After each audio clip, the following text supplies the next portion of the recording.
ujian tanggal 10 Desember jam 13.00 sampai 14.40. Nah, nanti ketika jam itu kalian harus akses portal kalian dan lihat soalnya tepat di jam itu. Jadi, kalau andai kata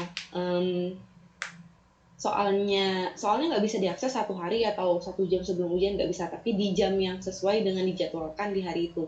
Nah, kan kalian udah terima soal nih, ketika di portal kalian udah terima soal, kalian jawab, kalian tulis tangan. Setelah ditulis tangan, itu di scan, boleh pakai aplikasi dari handphone, cam scanner, atau di foto, nggak apa-apa, yang penting fotonya harus jelas dan hasil scannya juga harus jelas biar nanti bisa dibaca. Nah, tulisannya juga harus tulisan yang rapi, bisa dibaca. Takutnya kalau kan terimanya dari foto nih, takutnya misalnya nggak bisa baca. Kalau nggak bisa baca kan takutnya mispersepsi gitu ya. Nah, kalian tulis yang rapi, itu boleh di kertas folio atau di kertas HVS yang agak besar saja, kemudian difoto.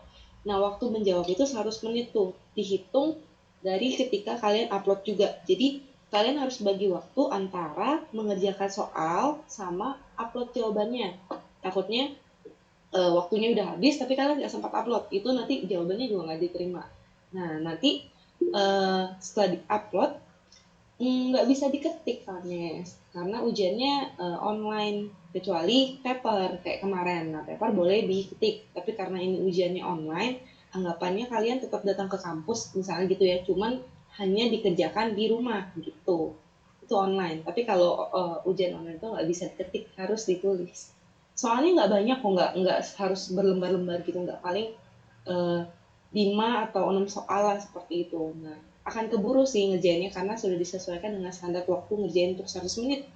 Nah, karena kalian di rumah, berarti kan ada kebebasan untuk kalian open book dan segala macam. Manfaatkanlah hal itu, cuman jangan sampai kelamaan nyari jawaban, jadi nggak diperhatikan lagi waktunya, seperti itu. Nah, itu sih, pokoknya kalian harus hadir di jam ujian itu. Kalau misalnya kalian nggak hadir, atau kalian tidak mengerjakan, atau kalian tidak upload, berarti ya ujian UASnya kalian tidak ada nilai. Seperti itu. Ada lagi yang mau kasih itu pertanyaan atau tanggapan? Miss mau tanya nilai UTS. UTS? Oke, kalian kan belum terima nilai UTS-nya? Belum ada di portal. Yang lain gimana? Setuju nggak baca nilainya? Takutnya ada yang kurang nyaman dibaca nilainya.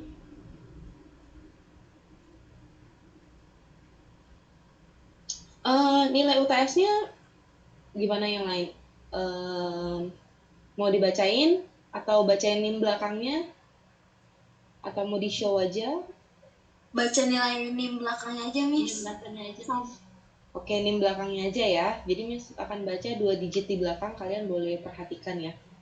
Oke, 0280 0475 0581 060 karena tidak mengumpulkan UTS, 3078 0270 0180 020 tidak mengumpulkan UTS, 0488 0580 060 tidak mengumpulkan UTS, 0881 0989 1078 11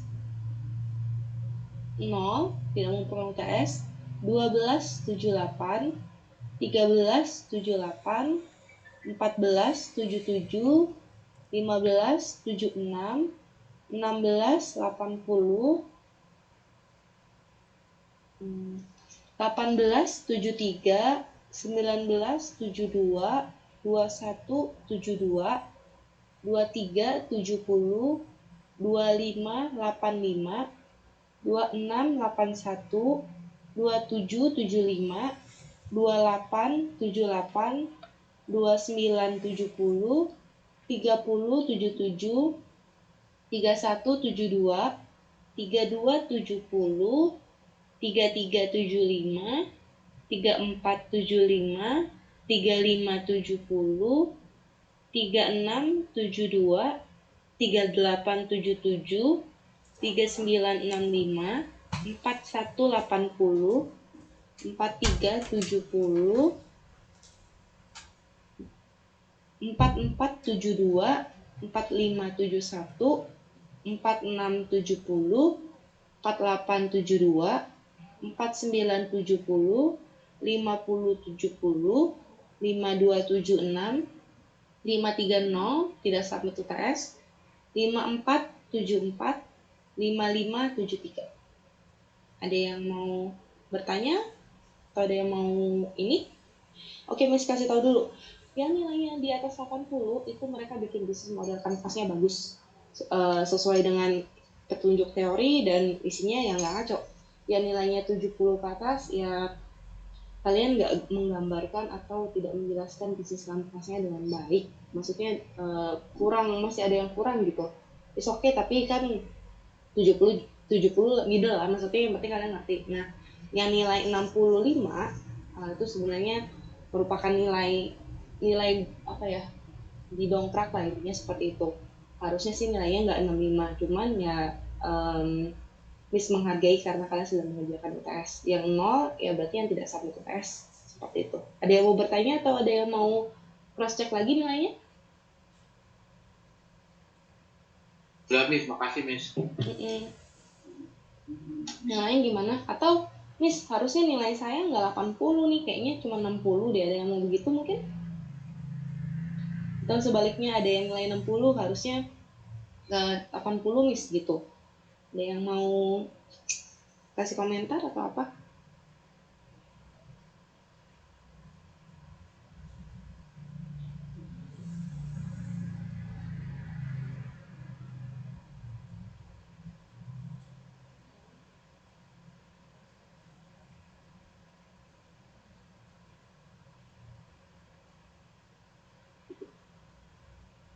Gimana? Cukup atau gimana nih?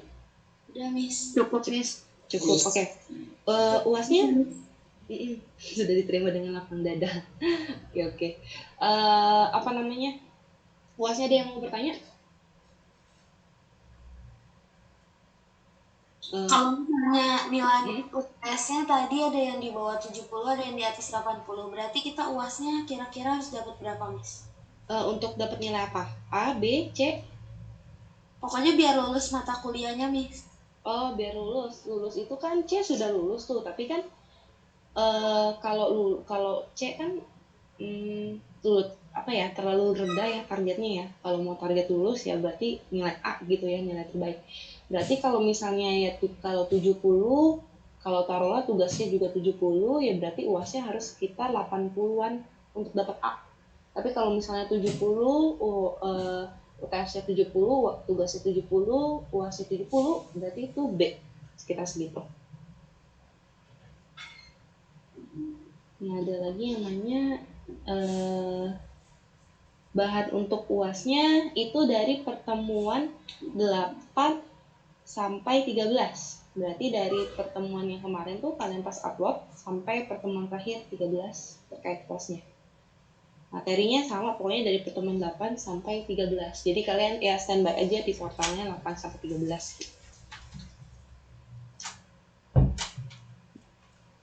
Nah, targetnya ya harus dapat A biar bagus nilainya. Kalau yang udah 80 ya tinggal UASnya gimana kerja biar dapat 80 lagi. Kalau udah yang 88 tadi ada juga ya. Ya sebenarnya 88 kalau tugasnya dia 70 ya berarti 78 itu udah bisa dapat A sih harusnya gitu. Minimal B lah ya, jangan C ya. Kalau C kayaknya gimana ya? Jelek juga kalau di ijazahnya ada C-nya. Semangat, pasti bisa. Ada lagi pertanyaan? Kayaknya udah, Miss. Oke, kalau udah, kan kemarin kan Miss banyak bagi-bagi poin juga ke beberapa ya. Nah, itu nanti akan diperhitungkan dan ditambahkan nilai tugas mandiri. Jadi kalau kalian terima nanti nilai tugas mandiri kalian yang udah di portal, berarti itu udah versi finalnya ditambah poin-poin yang satu-satu itu. Nah, hari ini kita akan bahas materi juga pertemuan ke-10. Pertemuan ke-10 ini juga masuk bagian UAS ya, karena kan dia di antara pertemuan 13 tuh. Oke, slide-nya udah keganti.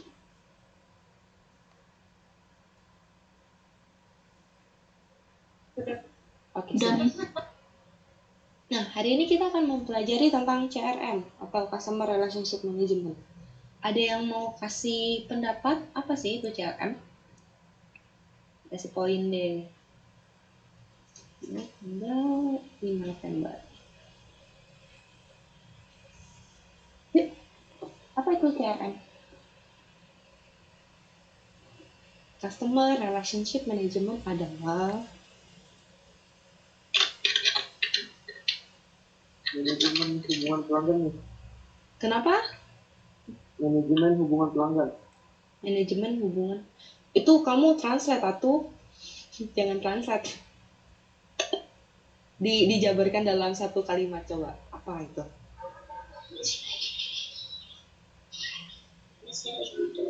Boleh? Sebuah sistem informasi yang terintegrasi yang digunakan untuk merencanakan, menjalankan, dan mengendalikan aktivitas-aktivitas penjualan. Aktivitas-aktivitas bagi suaranya agak kurang jelas. Sorry, apa tadi? Aktivitas-aktivitas bagi di endingnya itu? Penjualan. Oke, coba catat dulu. Namamu NIM-nya berapa? 122? 00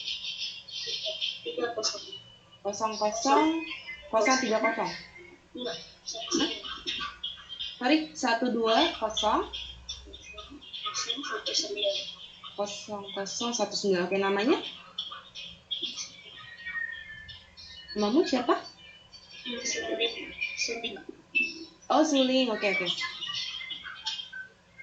Ada lagi yang mau jawab? Ini Oke, boleh. Suling boleh mute dulu ya. Oke, ya. Gimana tuh? Oke, saya Samuel ya, jadi itu. Iya. Customer Relationship Management itu adalah kayak sebuah strategi perusahaan itu berhubungan dengan teknologi. Jadi untuk menilai perspektif pandangan pelanggan. Jadi contoh misalnya kayak saya bikin usaha HP nih, itu saya bikin aplikasinya di aplikasi kafe saya. Itu buat pelanggannya itu saya ngerti pandangan pelanggan itu buat saya gimana HP-nya, HP saya kurang apa nih. Nah, saya itu membangun hubungan sama pelanggan di situ lah, aplikasi itu hubungan dengan teknologi. Jadi intinya adalah fungsi dari customer relationship management adalah untuk kita membangun hubungan dengan pelanggan agar suatu saat nantinya kita dapat mencapai tujuan perusahaan kita yang tepat gitu sih. Jadi berhubungan dengan semua pelanggan gitu. Jadi antara perusahaan dengan pelanggan gitu lewat teknologi. Jadi itu. Sip. Oke, paham. Oke, Sam, kamu yang ini, yang 35 ya? Iya. Oke deh, jawaban Sam sangat panjang dan sangat merangkum ya. Good, bagus. Ada lagi yang mau kasih pendapat?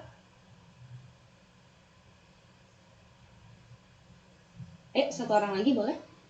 Saya boleh. Saya Michelle 052. 052. Kita ada dulu Michelle. Di mana Michelle? Menurut saya CRM itu untuk menentukan target pelanggan yang cocok dan sesuai dengan produk. Terus mempertahankan hubungan dengan pelanggan yang sudah ada biar mereka semakin loyal dengan perusahaan. Terus dari menentukan target yang sesuai itu kita bisa nentuin gimana cara komunikasi yang tepat dengan mereka dan bikin mereka lebih tertarik dengan produk.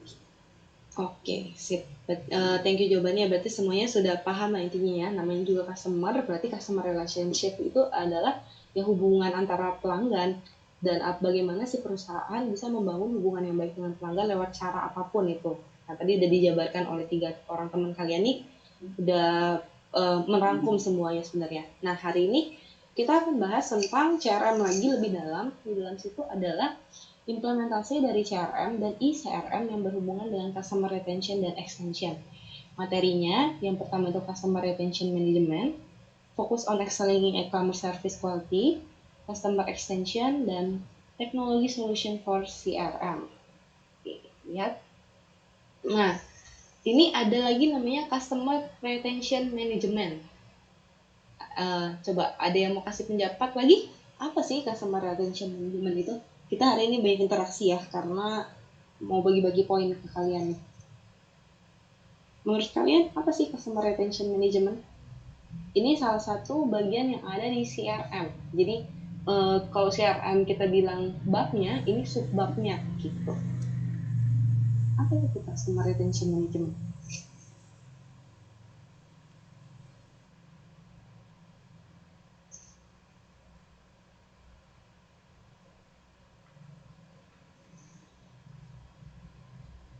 Yang udah jawab boleh jawab lagi kalau udah ada jawaban atau udah ketemu jawaban.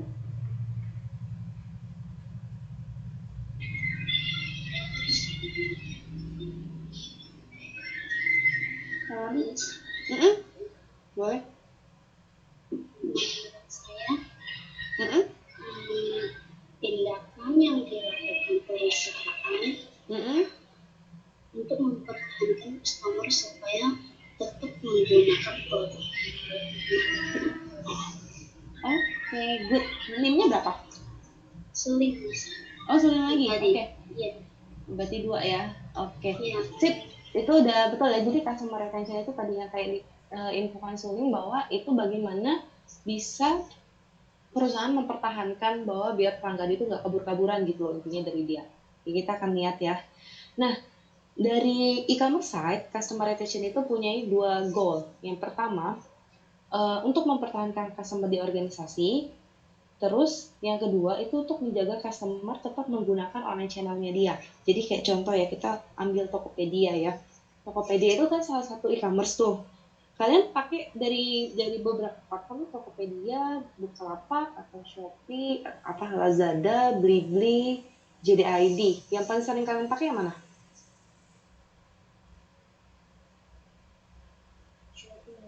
Shopee. Kenapa tuh? Banyak promonya, Miss. Banyak promonya, apalagi?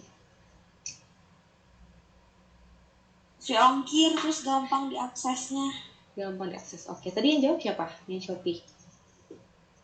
Karena udah bersuara, 1, 2, 2. Ini berapa?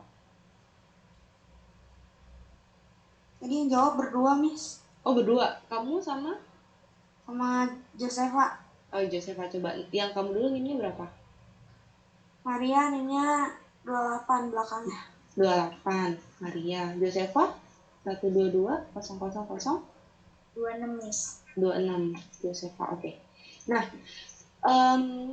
itu kalian ngomong sendiri ya bahwa kita, ya oke lah, kalian jarang pakai Tokopedia, berarti pakai Shopee. Kenapa kalian pakai Shopee? Karena tadi free ongkir, kemudian aplikasinya gampang diakses. Nah, kita lihat di 2 ini bahwa untuk situs e-commerce yang menjadi goals itu ya adalah satu, tetap mempertahankan customer. Bagaimana cara Shopee mempertahankan customer? Kayak tetap pakai Shopee gitu ya, dengan dia ngasih promo, kasih free ongkir, mungkin kasih apapun. Nah, itu salah satu strategi dia untuk mempertahankan customer. Nah, terus yang kedua itu mempertahankan customer biar bisa mengakses buka aplikasi Shopee terus. Dia nggak pindah-pindah ke platform lain. Bagaimana caranya? Dia membuat aplikasinya itu secara lebih simpel, jadi lebih user interface-nya lebih bagus gitu, lebih gampang diakses oleh user. Rasanya akan jarang banget kalau misalnya kita download aplikasi e-commerce ya. Ada nggak ya mungkin dari kalian ya? Cara tutorial belanja di internet. Cara tutorial belanja menggunakan Shopee gitu. Kayaknya akan jarang sekali orang yang akses situs-situs seperti itu karena nggak perlu dipelajari. Ketika kita buka aplikasi kita udah mengerti nih. Ketika kita lihat gambar keranjang, oh berarti itu belanjaan kita di situ.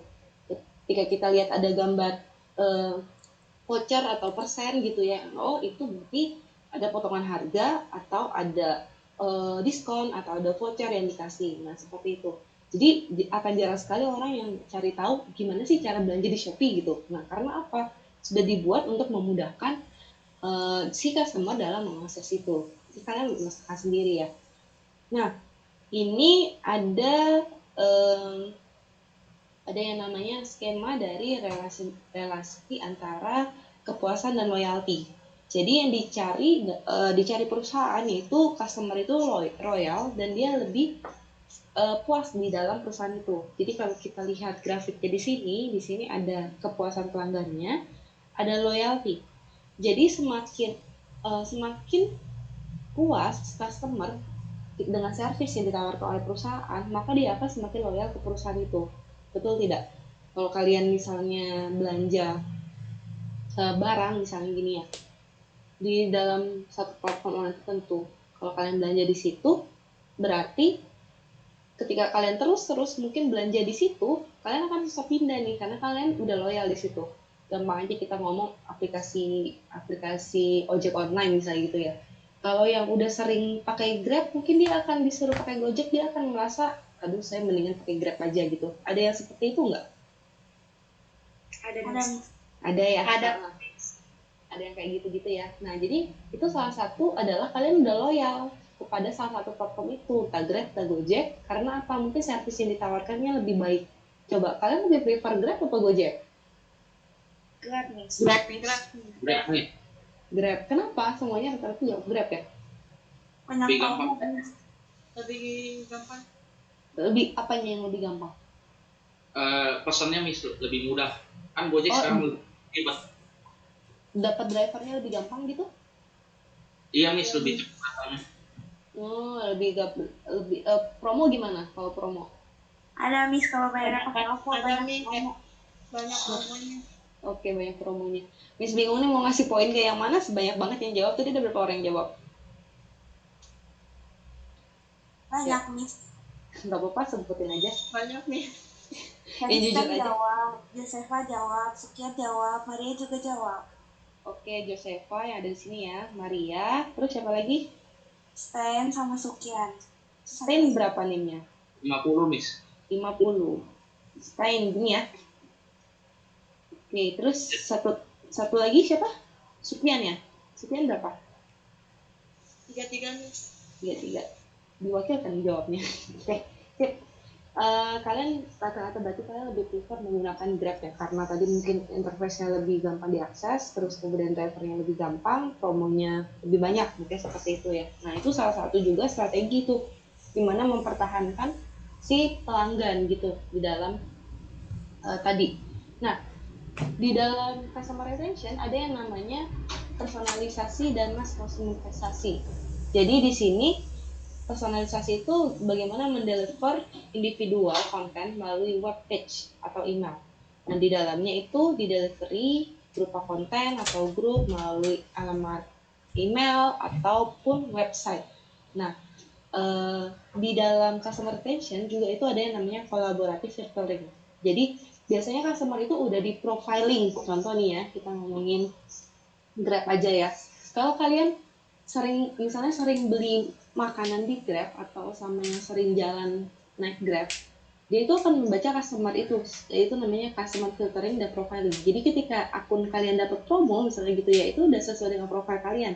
Contoh kayak Miss kan kalau mungkin akan jarang dapat promo pergi-pergi, maksudnya promo Grab Bike ataupun Grab Car, karena lebih sering pesan makan di Grab. Jadi akan dapat banyak promo itu adalah promo-promo makanan dibandingkan promo-promo pergi-pergi. Nah, ataupun sebaliknya kalian yang jarang pesan makan di Grab misalnya gitu ya, kalian lebih sering pergi-pergi, maka kalian akan lebih sering dapat promonya itu, mungkin Grab Car atau Grab Bike. Ada yang merasa seperti itu nggak? Ada. Ada, Miss. Betul ya.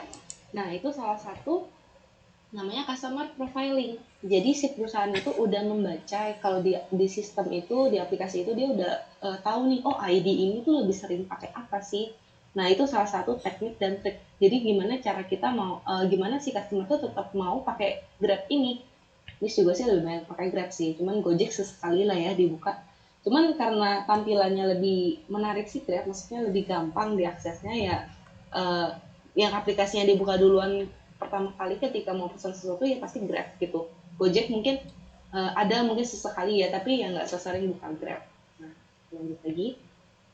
Nah, di dalam sini ada yang namanya aktivitas segmen menggunakan requiring registration. Jadi ini contoh yang namanya personalisasi. Jadi dibuat user baru di dalam 60 hari bulan 1 ada berapa user baru yang menggunakan website atau yang baru akses website itu. Nah, ini salah satu yang namanya creating personalisasi. Terus di dalam customer retention itu ada juga teknik untuk mengelola customer aktivitas dan value-nya. Nah, yang pertama itu adalah repeat customer conversion rate. Jadi seberapa sering sih customer itu membeli produk di dalam aplikasi itu atau di dalam situs itu. Terus repeat customer base. Jadi dia membandingkan bagaimana atau siapa yang membuat repeat order itu. Terus yang ketiga yaitu number of transaction per repeat customer. Berapa kali sih setiap customer itu mau belanja ataupun dia mengakses di dalam situs itu.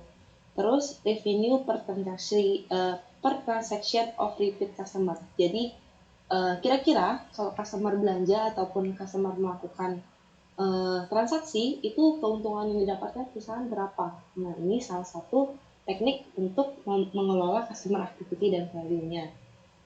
Nah, di dalam ini ada juga yang namanya lifetime value modeling, LTV. Jadi itu dihitung adalah total net benefit dari setiap customer atau grup yang akan di-provide perusahaan dari total relationship di antara perusahaan itu. Nah, lifetime value analysis ini memungkinkan perusahaan bagaimana sih? Yang pertama dia bisa ukur dan dia bisa rencanain investasinya. Jadi kalau kita investasi sesuatu itu ada rencana dan bisa diukur tuh investasinya seperti apa. Terus yang kedua bisa diidentifikasi dan dibandingkan critical target segment. Jadi per customer itu bisa ditargetin bagaimana bisa diidentifikasikan dan bisa dibanding antara customer satu dan customer lainnya. Terus yang ketiga efektivitasnya bisa diukur. Jadi segala sesuatu yang sifatnya tangible ini bisa diukur ya. Jadi nggak mengawang-awang gitu loh, tapi ada nilai hasil yang pasti dari pengukuran itu. Terus yang keempat memungkinkan dari true value-nya. Terus yang kelima membuat decision tentang produk dan yang ditawarkan. Terus yang terakhir itu adanya membuat decision tentang value dari ECRM. ECRM ada juga. Kalau CRM kan Customer Relationship Management. Kalau ECRM berarti ada elektroniknya di depan situ. Nah, membedakannya nanti kita akan lihat bedanya apa sih sama CRM. Nah, di dalam LTV yang modeling tadi ada yang namanya di sini ada 1, 2, 3, 4. Nah, kalau di poinnya 1 individual future itu di 3, sifatnya individual tapi dia lebih ke masa depan. Terus kalau segmen ke future nomor 4, individual ke holistic nomor 1, segmen ke future ke holistic itu nomor 2. Ini namanya different representation dari lifetime value kalkulasi. Jadi bisa dihitung gitu. Kita lagi posisinya di daerah di mana sih? Udah di mana? Kalau aplikasi perusahaan itu dia baru sifatnya individual tapi dia udah future itu berarti nilainya 3. Tapi kalau dia udah membagi dengan sesuai segmen itu sifatnya udah future itu udah nomor 4. Tapi kalau dia individual sama dia historic ibaratnya udah masa lampau gitu ya, itu nilainya 1.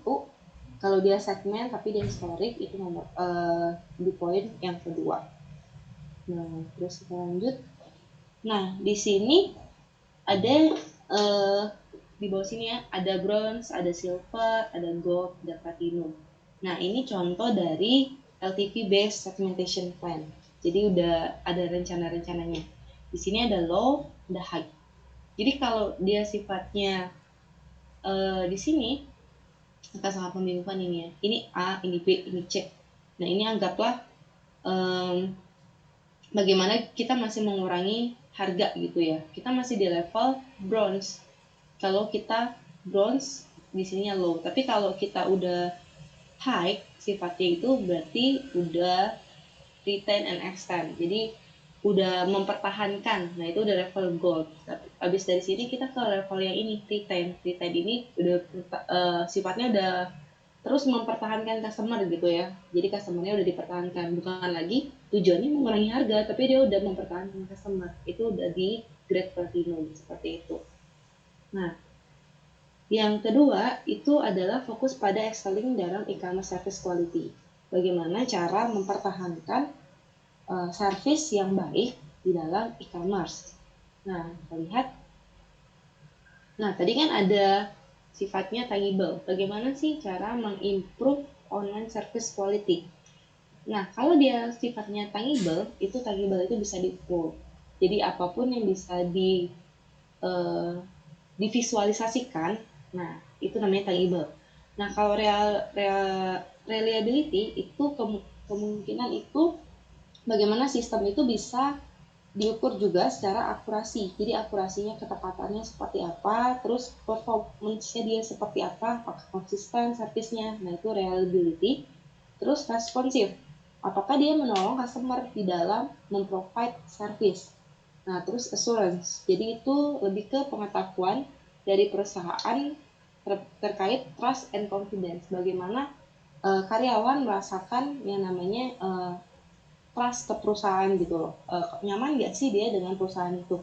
Terus yang terakhir itu empati. Empati itu lebih ke sifatnya ke caring, lebih individualisasi attention. Kayak contoh ya, kalau kalian pernah menghubungi beberapa customer service mungkin ya, mereka biasanya akan minta maaf duluan. Mohon maaf Bu atas ketidaknyamanannya, seperti itu. Pernah nggak ada yang begitu? Pernah, Miss. Iya. Itu salah satu bentuk empati. Kenapa begitu? Mereka seolah-olah membuat customer itu merasa bahwa oh ternyata kita juga di pihak customer loh, seperti itu. Nah, itu salah satu bentuk empati dari perusahaan. Makanya biasanya nih ya, padahal kita yang salah misalnya gitu ya.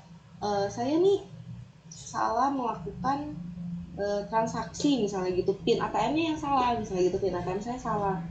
Kan yang mencet kan ya pasti user dong, karena dia yang tahu PIN ATM-nya, tapi mungkin antara angkanya ada yang salah satu sehingga mengakibatkan kartu ATM-nya terblokir, misalnya seperti itu. Nah, ketika kartu ATM-nya terblokir, yang minta maaf customer service-nya, mohon maaf Bu atas ketidaknyamanannya, kami akan bantu segala macam. Padahal kan yang salah yang make juga, karena kan dia salah masukin PIN, salah masukin angka yang mengakibatkan yaitu keblokir. Nah, itu salah satu bentuk empati yang dilakukan oleh perusahaan terhadap customer-nya, biar customer-nya merasa nyaman. Nah, yang ketiga itu customer extension. Oke, apa itu customer extension? Ada yang mau jawab?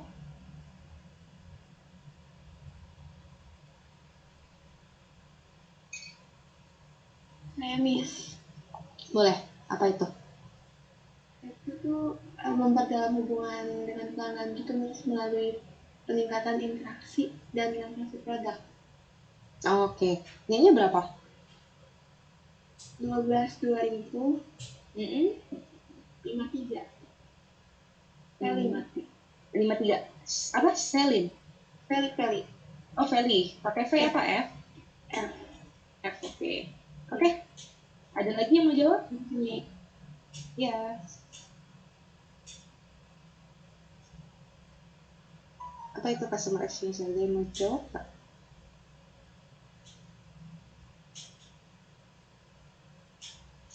Saya Miss. Oke, boleh.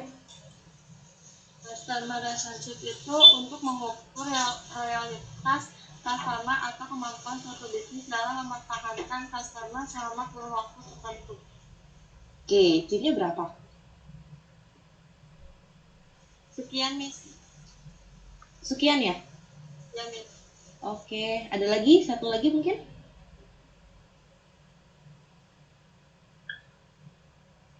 Extension customer itu tujuannya untuk meningkatkan nilai umur pelanggan dan biasanya melibatkan hal berikut.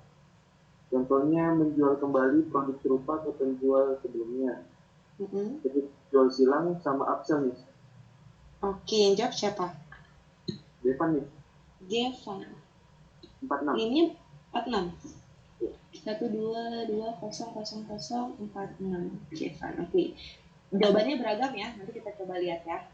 Devan nih, pakai D. Oh, Devan. Maaf, D.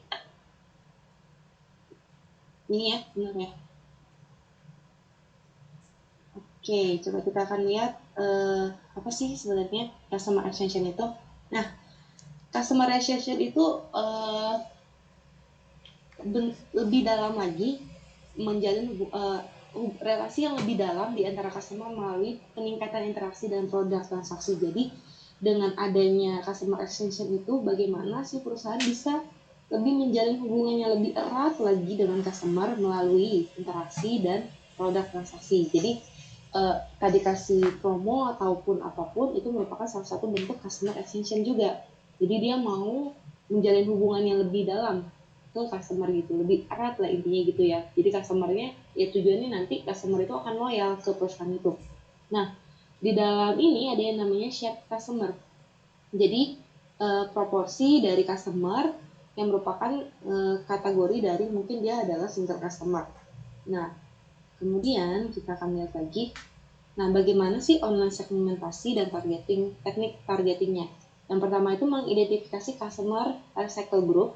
Yang kedua, mengidentifikasi customer profiling karakteristik, terus mengidentifikasi kebiasaan dan respon dari pembelian, terus mengidentifikasi multi-channel behavior atau channel reference-nya. Yang kelima itu font and style preference. Nah, kemudian kita lanjut. Nah, ini salah satu customer life cycle segment. Jadi pertama kali nih dimulai dari paling bawah ya, first time visitor. Oh, baru pertama kali mengunjungi situs atau website itu misalnya. Terus return visitor, dia yang udah kembali lagi nih setelah mengunjungi itu. Terus abis itu dia yang registrasi pertama kali. Terus atau visitor yang sudah terregistrasi. Terus pembelian pertama atau kesekian kali.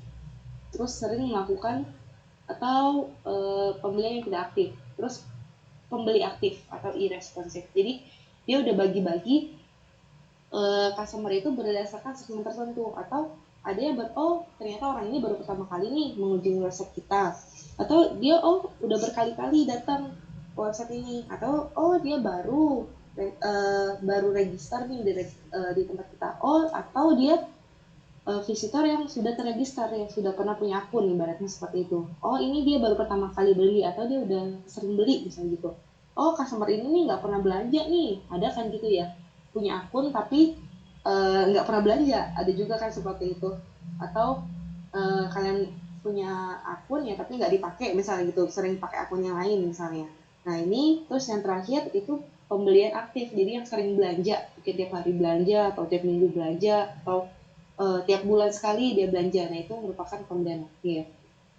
Nah, teknologi solusi untuk CRM. Nah, teknologi solusi untuk CRM itu ada 3 tipe dari customer data yang ditahan di tabel customer dari CRM yang merupakan beberapa tipikal. Yang pertama itu personal dan profile data. Jadi profile data si customer. Terus ada yang namanya transaksi data, bagaimana transaksi penjualannya atau transaksi hubungan dengan pelanggan. Yang ketiga, komunikasi data, bagaimana komunikasi di antara pelanggan dan si perusahaan. Tipe dari CRM aplikasi. Nah, tujuannya itu CRM teknologi itu memprovide interface di antara customer dan employee yang dapat digantikan atau difasilitasi secara langsung melalui interaksi. Nah, integrasi dengan back office system di mana perusahaan itu memperkenalkan yang namanya CRM system untuk organisasi, dan perusahaan akan mempunyai previous invest, jadi yang sebelumnya di dalam sistem, dan key business fungsinya seperti sales order ataupun customer support.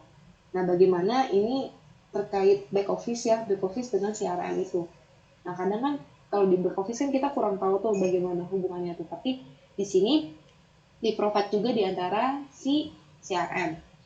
Nah, ini adalah overview dari komponen CRM teknologi. Jadi kalau kurang lebih ya, kalau kita mau menerapkan CRM, apa sih yang harus ada? Nah, ini overview singkatnya. Ada yang namanya face to face, intinya ketemu langsung dengan pelanggan, atau lewat email bisa, lewat telepon bisa, atau dari webnya, atau dari email juga. Nah, mail ini surat, sorry, ini email. Nah, terus ada yang namanya evaluasi produk informasi, ordernya seperti apa, service inquiry-nya seperti apa. Terus new register email campaigns. Terus sales contact management, customer detail dan preference, sales order processing, terus support contact management, terus campaign response database. Atau terus ada yang namanya Salesforce, automation, purchase order, terus customer service call center, campaign management system.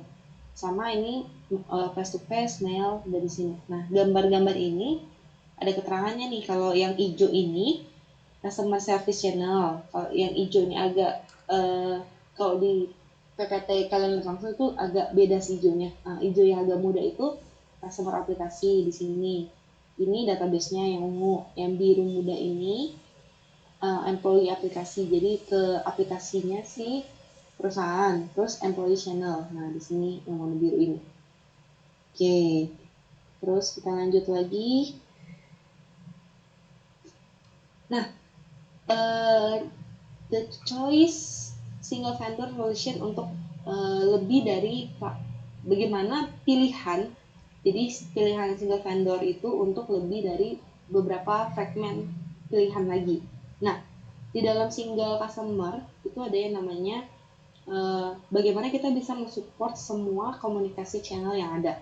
Terus di dalam single integrasi database itu seperti employee, perusahaan, dari total visibility tentang customer, di mana mereka bisa mengakses semua visitor, penjualan, customer history, dan sebagainya. Terus yang ketiga itu dari single vendor untuk memudahkan implementasi dan support dari kepada customer. Nah, terkait data quality, ini data ya. Nah, itu memungkinkan business owner untuk datanya bisa lebih terpercaya, terus lebih otomatisasi quality dari capture data. Terus yang ketiga, continuous improve quality. Jadi, quality-nya tetap di-improve terus. Terus yang keempat, memungkinkan single view dari customer, dan yang kelima mengadopsi data dari quality policy.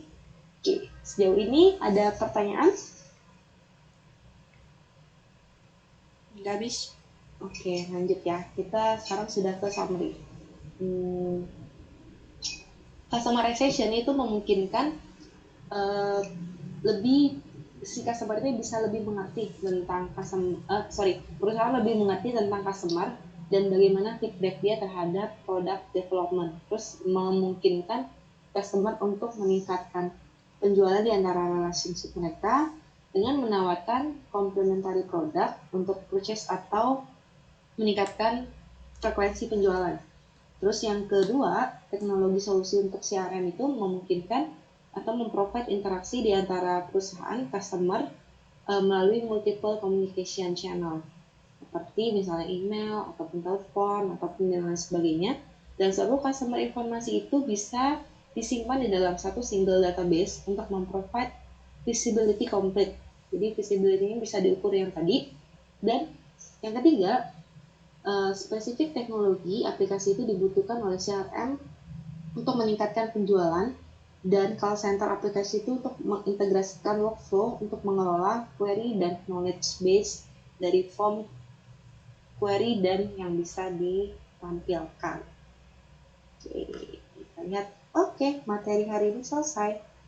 Ada pertanyaan? Boleh pertanyaan di luar ini terkait UAS ataupun yang lainnya? Terus mau nanya. Kalau kayak reseller gitu termasuk customer extension bukan sih, Miss?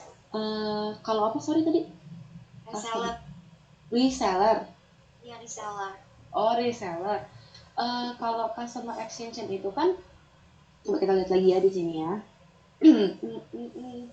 Nah, dia bisa, intinya sih bagaimana dia bisa menjalin hubungan yang lebih dalam lagi ke perusahaan. Bagaimana cara mendekatkan interaksi dan produk aktivitas. Kalau reseller itu sih lebih ke meningkatkan penjualan ya. Jadi kalau perusahaan mau maju misalnya gitu ya, dia punya beberapa reseller mungkin di toko-toko tertentu. Nah, tapi kalau customer extension itu bukan fokusnya ke perusahaannya, bukan perusahaannya biar meningkatkan penjualan karena dia punya reseller yang banyak, bukan seperti itu. Tapi kalau customer acquisition itu lebih ke bagaimana dia menjalin hubungan yang lebih intim gitu dengan customernya, lebih erat gitu. Contoh misalnya kita mau tetap bertahan di suatu perusahaan itu, kita mau belanja di situ itu karena apa? Mungkin karena perusahaannya sering menawarkan servis yang baik misalnya gitu. Kalau misalnya contoh ya, Shopee lah tadi yang kalian bilang, Shopee. Kenapa kalian tetap masih mau belanja di Shopee? Ya karena Shopee mungkin sering kasih promo. Terus ketika kalian menghadapi keluhan ke Shopee-nya, aduh produk saya nyampainya lama nih, atau komplain terkait apapun gitu ya. Nah itu di follow up-nya cepat. Nah itu merupakan yang namanya customer extension. Jadi bagaimana si perusahaan treatment si customer untuk lebih nyaman di perusahaan itu, tujuannya untuk apa? Meningkatkan interaksi dan produk transaksi. Jadi semakin nyaman customer, semakin loyal, dia akan terus belanja di situ. Nah seperti itu. Nangkep nggak? Oke. Waktu kita tinggal 1 menit lagi. Miss mau nanya. Iya. Kalau misalnya kita belanja di Shopee tapi kita nggak belanja, kita cuma masukin di keranjang, itu masuknya gimana? Apanya? Maksudnya gimana? Kan kalau kita belanja kita keluarin dari keranjang kan? Kalau misalnya cuma kita masukin ke keranjang tapi nggak kita check out gimana? Masukin ke keranjang tapi nggak di check out, berarti ya itu nggak dihitung sebagai benefit untuk perusahaan. Jadi ibaratnya kalian cuma masukin numpuk-numpukan, wishlistnya banyak nih misalnya gitu ya, wishlistnya banyak tapi nggak belanja, ya berarti nggak dihitung juga. Yang dihitung oleh Shopee itu adalah ya seberapa sering kalian belanja tuh. Jadi nah semakin sering kalian belanja semakin loyal, atau semakin banyak kalian akses juga. Nah itu salah satu baru tahu nih, mungkin ada orang yang sering akses tapi nggak pernah belanja, ada juga yang seperti itu. Jadi mungkin kalian punya 2 ID, misalnya satu ID ini cuma buat akses nih, tapi yang satu ID ini yang lebih sering kalian pakai karena lebih sering banyak promonya misalnya seperti itu. Nah yang dihitung dia bukan yang aksesnya banyak, yang cuma mengunjungi, enggak, tapi yang lebih sering belanja dan lebih sering beli itu. Oh iya. Masih. Iya sama-sama. Yang nanya tadi sama nggak orangnya? Beda. Oh beda-beda. Coba Miss mau kasih poin lah. Yang pertama, yang kedua, yang nanya tadi. Yang tadi siapa yang nanya yang barusan? Josefa Miss, yang kedua Maria. Oh Maria sama Josefa. Oke, sip. Kelas kita selesai ya sampai hari ini. Jadi kita akan ada 1 kali fitcon terakhir ya, 2 minggu lagi mungkin ya. Minggu depan kan OLC, minggu depannya baru fitcon lagi, itu fitcon terakhir. Oke deh, thank you semuanya ya, tetap sehat selalu, dan kemudian UAS-nya semoga lancar-lancar. Kenapa? UAS? Iya, kenapa? UAS itu nanti soalnya lebih ke pembelajaran yang dari pembahasan 1 gitu nggak sih, Miss? Pembahasan 1? Jadi kan sekarang kan kita ke pertemuan 10 kan udah belajar banyak materi tuh. Maksudnya UAS dari awal itu sampai apa gimana? Dari pertemuan 8 sampai 13. Oh, oke. Iya, 8 sampai 13 ya. Oke deh, see you semuanya ya. Sampai ketemu 2 minggu lagi di fitcon. Makasih Miss. Iya. Makasih Miss. Thank you Miss. Thank you, Miss. Miss.